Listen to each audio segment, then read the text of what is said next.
Hi friends, நம்ம சிறடிக்ஸில் வந்து பார்த்திங்கன்னா இன்றைக்கி என்ன நடக்கும் தான் பார்க்க போகிறோம். ஸோ பார்த்திங்கன்னா நம்ம முத்து வந்து நம்ம சத்யா கிட்ட வந்து சொல்கிறாரு, அடுத்தவங்க கண்ணில் வந்து நம்ம சாப்பிட்றது எல்லாமே வந்து விஷம் மருந்துதான்டா அப்படின்ற மாதிரி வந்து சொன்னோன்னே நம்ம சத்யாவுக்கு வந்து பயங்கரமாக கோவம் வந்து சரின்ட்டு அவங்க கம்பெனிக்கு வந்து நேரடியாக வந்து போகிறாங்க. போயிட்டு வந்து அங்கே போய் வந்து பேசுகிறாங்க. இந்த மாதிரி எனக்கு இந்த கம்பெனிலலாம் வேலை செய்ய இஷ்டம் இல்லை, அடுத்தவங்க கண்ணில் வந்து சாப்பிட்ணும் வைக்கணும் அப்படின்ற மாதிரி வந்து பயங்கரமாக டைலாக்லாம் பேசிகிட்டு இருக்காங்க. ஆனால் பார்த்தீங்கன்னா ஓனர் இல்லாமல் ஓனரோட பொண்ணு தான் உட்காந்துருக்கு. உடனே நான் கிளம்புறேன் அப்படின்னு சொல்கிறாங்க. உடனே அந்த பொண்ணு திரும்பி நான் உங்களை போகவே சொல்லலையே அப்படின்ற மாதிரி வந்து அந்த பொண்ணு சொல்லுவாங்க. சொன்னோன்னே இன்னும் ஓனர் இல்லாமல் இவங்க இருக்காங்க அப்படின்னு சொல்லிட்டு வந்து நம்ம சத்யா சாக்கா பார்க்குறாங்க.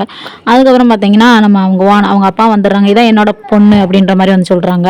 அப்புறம் சரின்ட்டு பார்த்தீங்கன்னா அவங்க வந்து சத்யா வந்து வேலையை விட்டு போகிறாங்க அப்படின்னு வந்து சொல்லுவாங்க. உங்கள் பொண்ணு வந்து சொன்னோன்னே எதுக்காக போகிற அப்படின்ற மாதிரி, இந்த மாதிரி இவ்வளோ பிரச்சனை வந்து நடந்துருச்சு நான் போகிற இடத்துல அப்படின்ற மாதிரி வந்து சொல்கிறாங்க.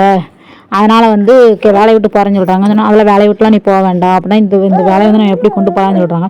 உடனே நம்ம சத்யா வந்து ஒரு ஐடியா வந்து கொடுக்குறாங்க. அந்த ஐடியா வந்து ஓகே ஆயிடுச்சுன்னு சொல்லிட்டு ரொம்ப சந்தோஷப்பட்டு வந்து வெளியே வந்து போகிறாங்க. நான் இனிமேல் இந்த கம்பெனியில் வேலை பார்த்துக்கிறேன் அப்படின்னு வந்து சொல்லிட்டு போயிடுறாங்க. போனதுக்கப்புறம் பார்த்தீங்கன்னா இங்கே வந்து ரோஹிணி வந்து நம்ம மனோஜுக்கு வந்து ஒரு மெசேஜ் போட்டு விட்ருக்காங்க. அந்த மெசேஜ் வந்து நம்ம மனோஜ் வந்து பார்க்காம வீட்டுக்கு வந்து வந்துடுறாரு. என்னாச்சுன்னு கேட்கவும் வந்து ரோஹிணி வந்து மனோஜிட்ட பேசுகிறாங்க. என்ன அவனுக்கு ஒரு பீட்சா வாங்கிட்டு வர சொல்லி உனக்கு ஒரு மெசேஜ் போட்டுவிட்டு அதை வாங்கிட்டே வரலையா அப்படின்னு வந்து கேட்குறாங்க. பீட்சா வாங்கிட்டு வர சொல்லி கேட்டேன். ஐயோ நான் பார்க்கவே இல்லை அப்படின்னு சொல்லிட்டு வந்து கேட்குறாங்க. கேட்டு அங்கனே வச்சு வந்தீங்கன்னா ரிப்ளை பண்ணுறாங்க, நான் வீட்டுக்கு வந்துட்டு ரோஹிணி, அதனால் நாளைக்கு வாங்கி தரேன் அப்படின்ற மாதிரி வந்து மனோஜ் சொல்கிறாங்க. நான் நீ வீட்டில் இல்லைன்னு சொல்லிட்டு ரெக்கார்டு போட்டேன், ஆனால் நான் இங்கே தான் இருக்கேன், எதுக்கு நீ இப்படி பண்ணுற அப்படின்னு சொல்லி கேட்குறாங்க. ஸோ இன்றைக்கி வந்து சீரியல் ஃபுல்லாமே தான் நடக்கும். Okay, by.